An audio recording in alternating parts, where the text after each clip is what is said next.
এই পর্যন্ত প্রায় তাদের সাথে 4টা চুক্তি হয়েছে। তো 2010 সালে যে একটা চুক্তি হয়েছে, ওই চুক্তিটার ভিতরেই একটুখানি বড় ধরনের একটু সমস্যা দেখা দিচ্ছে। ওই চুক্তি নিয়ে কিছুটা অসম চুক্তি আমরা সাইন করে ফেলছি।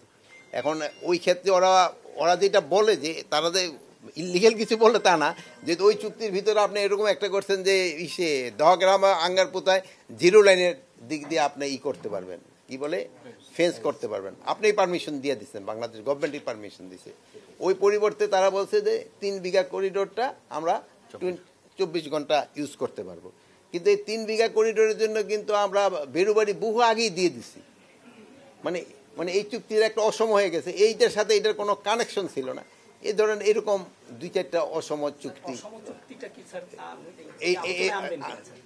মানে এগুলির জন্য তো আলোচনা।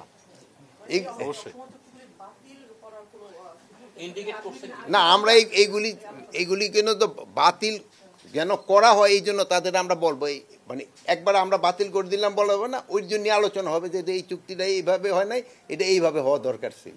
যেমন আমরা বললাম যে ওই একটা বললাম যে আমরা লিখে রাখছি ETP/STP, এখন আমরা বলতেছি ETP and STP দুটোটা থাকতে হবে।